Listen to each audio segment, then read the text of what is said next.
Mi familia intentó sacarme de mi propia casa con la excusa de los 18 años de crianza. Llegué a mi casa después de una jornada de 14 horas en la constructora. Lo único que quería era quitarme las botas, sentir el frío del porcelanato que yo mismo instalé el verano pasado y desplomarme en mi cama king size. Pero al abrir la puerta del dormitorio principal, me detuve en seco. Mis muebles no estaban. Mi televisor, mi escritorio de roble, incluso mi ropa, todo había desaparecido. En su lugar, había una cuna de diseño, cajas de pañales y una cama matrimonial que no me pertenecía. ¿Qué significa esto?, pregunté, tratando de mantener la voz nivelada mientras mi pecho subía y bajaba con violencia. Santi salió del vestidor con una sonrisa cínica, mientras Paola se acariciaba su vientre de apenas 4 meses, sentada en mi sillón de lectura favorito. Tranquilízate, Julián, dijo mi hermano, encogiéndose de hombros. Paola necesita espacio. El bebé va a nacer pronto y la habitación pequeña es un insulto para una familia de 3. Ustedes los solteros no necesitan tanto espacio. Te movimos las cosas al depósito del garaje, ahí vas a estar bien. Mis padres aparecieron en el pasillo. Mi madre, Elena, se acercó con esa cara de lástima fingida que siempre usaba antes de pedirme dinero. Hijo, tenés que ser generoso, me dijo, sin siquiera mirarme a los ojos. Santi está formando una familia. Ustedes son hermanos, tienen que apoyarse. Al final del día, es solo una habitación. No, mamá. No es solo una habitación. Es mi casa. La que pagué durante 12 años mientras ustedes gastaban lo que no tenían en las deudas de Santi, respondí, sintiendo como el respeto por ellos se evaporaba. Tienen 24 horas para devolver todo a su lugar o se van. Nos vas a echar a la calle, gritó mi padre desde atrás. Después de todo lo que hicimos por vos, ¿así nos agradeces? Sos un egoísta. No respondí. Salí de la casa, me subí al auto y conduje hasta el taller de mi tío Hugo. Él me recibió con un café fuerte y una mirada que ya sabía lo que venía. Hugo fue quien me prestó los primeros $1000 para la seña de la propiedad, él sabía lo que me había costado cada ladrillo. Ya basta, Julián, sentenció Hugo al escucharme. Ustedes los buenos siempre terminan siendo el felpudo de los aprovechados. Llama a Arrieta. Es mi abogado. Él no tiene corazón, y eso es exactamente lo que necesitas ahora. 2 días después, el doctor Arrieta me entregó las notificaciones de desalojo.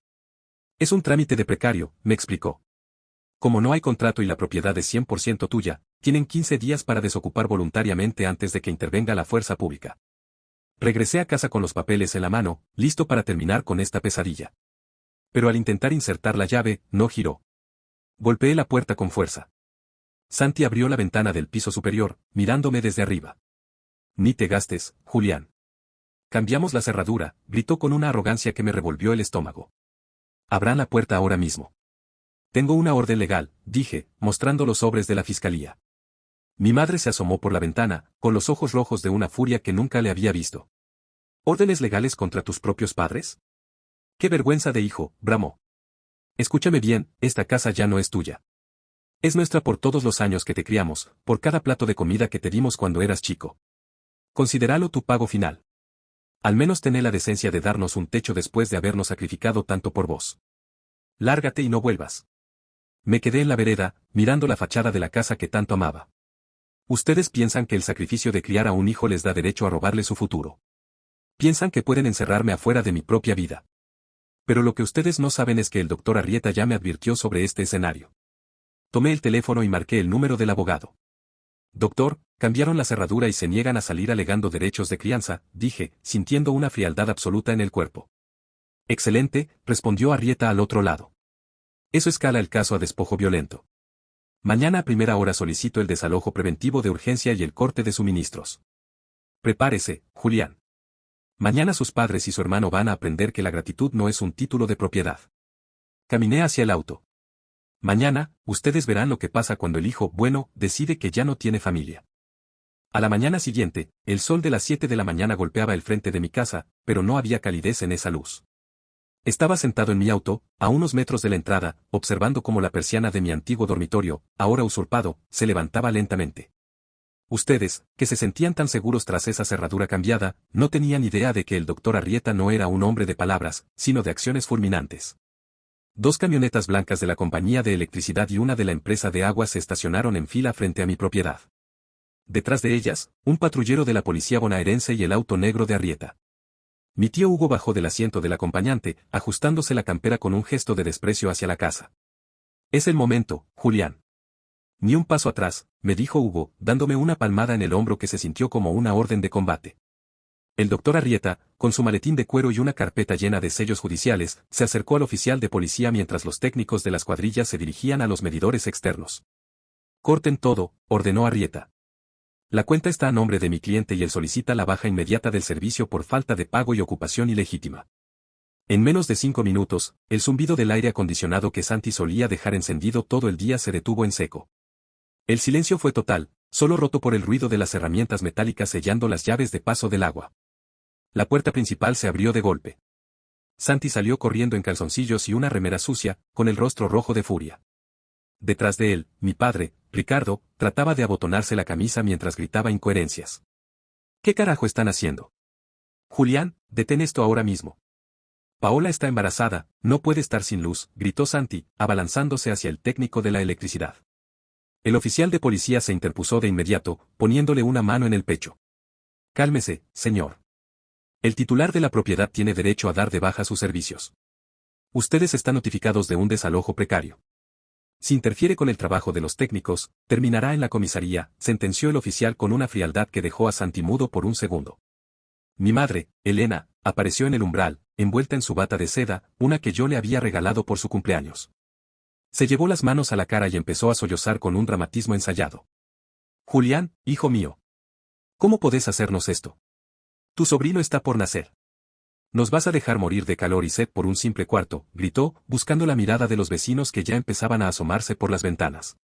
No es por un cuarto, mamá. Es porque ustedes decidieron que mi esfuerzo no vale nada, respondí, bajándome del auto y caminando hacia ellos con las manos en los bolsillos. Ustedes cambiaron la cerradura de mi propia casa.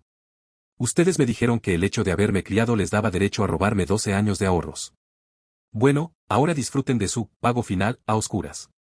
Paola salió entonces, sosteniéndose el vientre con ambas manos y dejándose caer dramáticamente en el primer escalón de la entrada. Me siento mal. Me duele. Es el estrés, Julián, vas a matar a tu sobrino, chilló, mientras Santi se arrodillaba a su lado sobreactuando una preocupación heroica. Llamen a una ambulancia. Es una emergencia médica, tienen que devolvernos la luz. Arrieta ni siquiera se inmutó. Se ajustó los anteojos y consultó su reloj. Señora, si se siente mal, la ambulancia la llevará a un hospital, no le devolverá la posesión de una casa que no es suya, dijo el abogado con una sonrisa cínica. Oficial, solicito que se proceda con la constatación de daños. Tenemos sospechas de que los ocupantes están alterando la estructura de la vivienda. Ustedes pensaron que el embarazo de Paola sería el escudo definitivo, la carta de triunfo que me obligaría a retroceder. Pero el doctor Arrieta ya me había advertido, usarán el sentimentalismo como arma biológica. Tienen 1 hora para dejarme entrar a revisar mi propiedad o el oficial aquí presente redactará un informe de desacato que acelerará el lanzamiento forzoso para mañana a primera hora, les advertí, mirando a mi padre a los ojos. Y les aviso algo, cada mueble mío que encuentre dañado, será descontado de la pequeña herencia que el tío Hugo y yo sabemos que todavía queda de la abuela. No van a ver un peso más de esta familia hasta que me devuelvan hasta el último clavo. Ricardo palideció. Elena dejó de llorar instantáneamente. Santi y Paola se miraron, dándose cuenta de que el hijo bueno ya no estaba siguiendo el guión que ellos habían escrito durante años. Esto no se va a quedar así, Julián, siseó mi hermano, levantándose del suelo con un odio puro en la mirada. Sos una basura de ser humano. Puede ser, Santi, respondí, dándole la espalda para subir de nuevo al auto. Pero soy una basura que duerme en un hotel con aire acondicionado esta noche, mientras ustedes aprenden el verdadero costo de la ingratitud. El calor del asfalto empezaba a subir, y el silencio sepulcral de la casa sin electricidad era el único trofeo que me permitía respirar. Ustedes, que siempre se jactaron de su superioridad moral por el simple hecho de haberme dado la vida, ahora estaban reducidos a sombras que discutían en la penumbra de mi propia sala. Mi tío Hugo se acercó a la ventanilla de mi auto. Tenía una mueca de asco mientras miraba a su hermano Ricardo, mi padre, quien trataba inútilmente de encender un cigarrillo con las manos temblorosas. Julián, hay algo que tenés que saber antes de que Arrieta firme el acta de desalojo forzoso, me dijo Hugo, bajando la voz. Ustedes piensan que esta casa es el único botín, pero la avaricia de tus padres viene de lejos. ¿Te acordás del fondo de estudio que tu abuelo dejó para vos cuando tenías 10 años? Asentí. Mi madre siempre me dijo que ese dinero se había perdido en una mala inversión bancaria durante la crisis. Fue la razón por la que tuve que empezar a trabajar a los 18, cargando bolsas de cemento mientras Santi terminaba la secundaria con consolas de videojuegos caras. Nunca se perdió, sobrino, siseó Hugo, mirando con odio hacia la puerta. Ricardo y Elena lo usaron para pagar las deudas de juego de Santi cuando era adolescente y para remodelar la cocina de la casa de alquiler donde vivían. Se patinaron tu futuro para salvar al nene. Por eso sienten que tienen derecho a tu casa, porque ya se acostumbraron a vivir de lo tuyo. La sangre me hirvió. Ya no era solo ingratitud, era un robo sistemático que duraba décadas. Ustedes no solo me quitaron mi dormitorio, me quitaron 10 años de tranquilidad que ese fondo me habría dado. Arrieta se acercó al auto, interrumpiendo mis pensamientos. Señor Varga, acaban de presentar un recurso de amparo por vulnerabilidad a través de un abogado amigo de Santi, informó Arrieta con una sonrisa que me dio escalofríos. Alegan que Paola tiene un embarazo de riesgo y que no tienen a dónde ir. El juez podría darnos una prórroga de 30 días si no actuamos rápido. 30 días más en mi casa, rompiendo mis cosas, grité, perdiendo la paciencia. No les voy a dar ni 30 minutos. Tranquilo, me frenó Arrieta. Ellos jugaron la carta de la vulnerabilidad, nosotros jugaremos la carta del fraude. Hugo, dame los papeles de la herencia de la abuela. Resulta que mi padre y mi hermano habían estado ocultando que Santi ya era dueño de un pequeño terreno en las afueras, heredado de la abuela paterna, un terreno que planeaban vender en secreto para quedarse con todo. Si tenían otra propiedad, el argumento de vulnerabilidad se caía como un castillo de naipes. Caminé hacia la entrada. Mis padres estaban sentados en el porche, rodeados de algunas maletas que habían sacado para dar lástima a los vecinos. Váyanse de acá, gritó Santi cuando me vio acercar. El abogado nos dijo que no pueden sacarnos por el bebé. Ustedes son unos monstruos. Santi, cerrá la boca, le dije con una autoridad que lo dejó seco. Sabemos lo del terreno de la abuela. Sabemos que tenés a dónde ir. Y mamá, el tío Hugo me contó lo del fondo de estudios. Elena palideció. Su máscara de madre sufrida se agrietó, revelando a la mujer calculadora que siempre fue. Hijo, eso fue por una emergencia. Santi era chico, balbuceó, buscando apoyo en mi padre. Ustedes me robaron mi educación y ahora quieren robarme mi techo, sentencié, señalando el patrullero que seguía en la puerta. El doctor Arrieta acaba de presentar la denuncia por fraude procesal.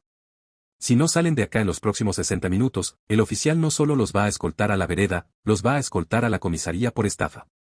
Paola, al ver que el truco del embarazo ya no funcionaba, se levantó del escalón con una agilidad sorprendente para alguien que apenas podía caminar. Sos un resentido, Julián. Ojalá te mueras solo en esta casa de mierda, chilló, empezando a patear mis macetas de porcelana. Cuidado, Paola, intervino Arrieta, grabando todo con su teléfono. Cada golpe es un cargo más por daños a la propiedad. Julián, quiere proceder. Proceda, doctor.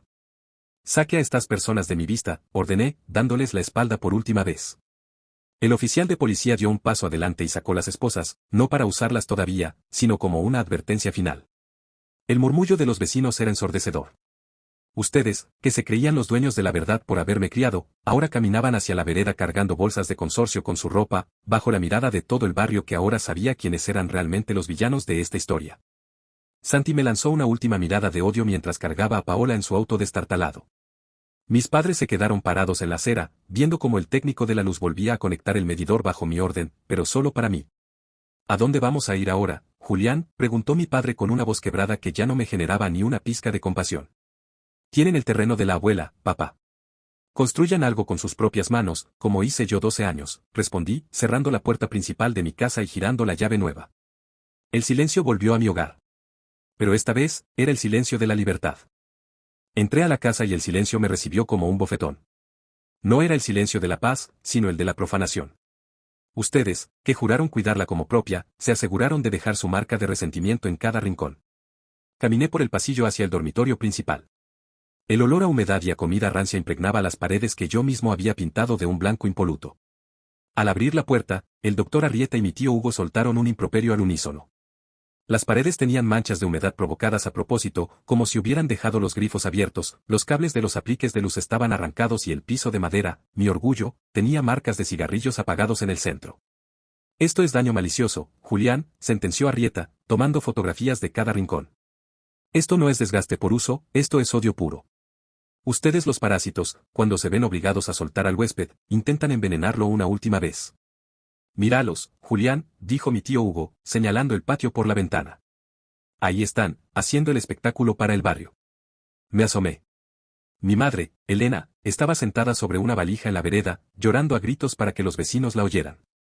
Mi hermano Santi grababa un vídeo con su celular, seguramente para sus redes sociales, gritando que yo era un monstruo desalmado que dejaba a una embarazada en la calle. Paola, por su parte, fingía un desmayo en el asiento del acompañante mientras mi padre buscaba desesperadamente una moneda de compasión en las caras de los curiosos. No les den el gusto de salir a pelear, advertí, cerrando las cortinas. Arrieta, quiero que iniciemos una demanda por daños y perjuicios hoy mismo. Si el terreno de la abuela vale algo, quiero que ese valor cubra cada centavo de lo que rompieron aquí adentro. Pasé las siguientes horas con una hidrolavadora y bolsas de consorcio, sacando la mugre que mi propia sangre había dejado. Ustedes pensaron que dejarme la casa en ruinas sería su victoria final, pero lo que no entienden es que yo sé construir desde los escombros. Ustedes solo saben destruir lo ajeno. Cerca de la medianoche, mi teléfono explotó. Mensajes de primos lejanos, tíos que no veía hace años y amigos de la infancia, todos preguntándome cómo podía ser tan cruel con mis padres. Santi había subido el vídeo, una edición manipulada donde yo aparecía frío y distante mientras mi madre suplicaba por un techo. Basura humana. Ojalá te pudras en tu casa vacía, decía uno de los comentarios. Sentí una punzada de duda, esa vieja culpa que Elena me había tatuado en el alma durante años. Pero entonces, mi tío Hugo entró a la cocina con 2 pizzas y una carpeta de documentos viejos. Lee esto, Julián. Antes de que te quiebres, lee esto, me dijo, tirando los papeles sobre la mesa llena de polvo. Eran los registros del fideicomiso que mi abuelo había intentado proteger. No solo se habían gastado mi fondo universitario, había una firma falsificada. Mi padre, Ricardo, había falsificado mi firma cuando yo tenía 18 años para liberar el último remanente de dinero y comprarle a Santi su primer auto, el cual chocó a los 3 meses. Ustedes no son mi familia, susurré, sintiendo como la última cadena de afecto se rompía con un clic metálico en mi corazón. Son estafadores que comparten mi ADN. Tomé mi propio teléfono. No respondí a los insultos. En lugar de eso, subí una sola imagen a mis estados y la envié al grupo familiar, la foto de la firma falsificada comparada con mi firma real, junto a las fotos de los daños en la casa y el documento del terreno que Santi ocultaba. A todos los que opinan sin saber, aquí tienen el precio de mi maldad.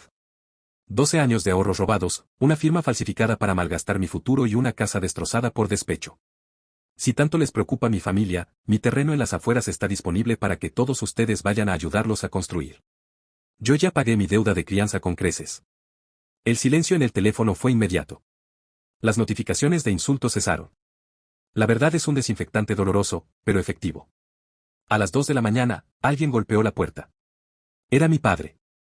Estaba solo, bajo la luz del porche, con los hombros caídos. Julián, hijo. Santi y Paola se fueron al terreno, pero no hay nada allá. Solo pasto. Tu madre y yo no tenemos dónde dormir. Déjanos quedarnos en el garaje, aunque sea esta noche. Prometo que mañana nos vamos, suplicó con una voz que antes me habría hecho llorar. Miré a través de la mirilla. Ustedes nunca aprenden. Siempre hay una última vez, una emergencia, un favor, que se convierte en una toma de posesión. No, papá, respondí a través de la madera. Vayan a la casa de alguno de esos familiares que tanto me criticaron hoy. O mejor, pidan el dinero del auto de Santi de vuelta. Yo ya cerré la cuenta. Ustedes me enseñaron que la familia es un negocio de suma cero, y hoy, finalmente, el saldo es 0 para ustedes. Escuché sus pasos alejarse, arrastrando los pies por el camino de entrada que yo mismo había diseñado. Me senté en el suelo de mi sala vacía, apoyado contra la pared manchada. Estaba solo, cansado y con una demanda millonaria por delante. Pero por primera vez en mi vida, el aire que respiraba era mío. Mañana vendrían los pintores. Mañana vendría el tasador. Mañana empezaría la historia de mi vida, y en esa historia, ustedes ya no tienen ni un solo renglón. Pasaron 3 meses. El olor a pintura fresca y cera de madera había derrotado finalmente al rastro de abandono que ustedes dejaron. La casa volvía a brillar, pero esta vez, las cerraduras eran electrónicas y las cámaras de seguridad vigilaban cada ángulo del perímetro. Ustedes, que pensaron que el lazo de sangre era un pase libre para el vandalismo, ahora enfrentaban las consecuencias en papel sellado. Mi tío Hugo me acompañó a la última mediación. El doctor Arrieta llevaba su carpeta de cuero, esa que ustedes aprendieron a temer. En la sala de espera, vi a Santi. Se veía demacrado, con ojeras profundas y la ropa arrugada. Ya no tenía el aire de superioridad del hijo favorito. Paola estaba a su lado, con el bebé en brazos, un recién nacido que usaban como un escudo humano frente a los abogados. Julián, por favor, susurró Santi cuando pasé por su lado. El terreno no tiene servicios. Estamos viviendo en una casilla de madera. El bebé necesita un lugar digno. Retira la demanda por daños y déjanos volver, aunque sea a la habitación pequeña. Te pagaremos alquiler, lo juro. Me detuve. Los miré a ambos con una frialdad que me sorprendió a mí mismo. Ustedes, que arrancaron cables y mancharon mis paredes por despecho, ahora hablaban de dignidad. Ustedes tuvieron un lugar digno. Tuvieron el dormitorio principal de una casa que no pagaron. Y su respuesta fue intentar robármela y destruirla, respondí, sin bajar el tono. No hay vuelta atrás, Santi. El doctor Arrieta ya tiene la orden de embargo sobre el terreno de la abuela para cubrir las refacciones. Si viven en una casilla, es porque decidieron quemar los puentes que lo sostenían. Entramos a la sala. Mis padres, Elena y Ricardo, estaban allí, sentados en un rincón como sombras de lo que alguna vez fueron. Elena intentó llorar apenas me vio, pero Arrieta puso una mano sobre la mesa con un golpe seco. Ahorren las lágrimas, señores. Estamos aquí para firmar el acuerdo de rescisión total de reclamos, sentenció el abogado. Mi cliente acepta retirar los cargos penales por fraude y falsificación de firma a cambio de la transferencia inmediata del terreno a su nombre para saldar la deuda por daños. Ustedes firman aquí y se comprometen a no acercarse a menos de 500 metros de la propiedad de Julián de forma permanente. Mi padre tomó la lapicera con la mano temblorosa. Miró a Elena, quien buscaba en mí una pizca de la culpa que solía manipular también. No encontró nada. ¿Ni siquiera vas a conocer a tu sobrino?, preguntó ella, señalando al bebé que lloraba en el pasillo. Ustedes usaron a ese bebé antes de que naciera para intentar dejarme en la calle, dije, firmando mi parte del documento con un trazo firme. No usen a un inocente para limpiar sus pecados. Yo ya no tengo hermanos, ni padres. Tengo una propiedad y una vida que reconstruir. Salimos de la oficina con el sol del mediodía pegándonos en la cara. El tío Hugo me dio un abrazo fuerte, de esos que valen más que cualquier herencia. Se terminó, sobrino. Sos libre, me dijo. Regresé a mi casa. Abrí la puerta y caminé hacia el dormitorio principal. Ya no había cunas, ni cajas de pañales, ni rastros de envidia. Instalé un sillón nuevo frente al ventanal y me senté a ver el atardecer. El teléfono vibró, era una notificación de Instagram. Santi había borrado todos sus vídeos difamatorios tras la orden judicial. El silencio digital era tan dulce como el silencio físico de mi sala. Ustedes, que pensaron que la familia era una licencia para el despojo, ahora saben que la verdadera familia se elige y se protege. Yo elegí mi paz. Yo elegí mi esfuerzo. Me serví una copa de vino y brindé frente al espejo. Por los 12 años de sacrificio, por los meses de batalla y por el hombre que, finalmente, es dueño de su propio destino bajo su propio techo. La casa estaba en orden. Mi vida, también. Si te gustan mis historias, suscríbete y activa la campanita para no perderte ni una historia.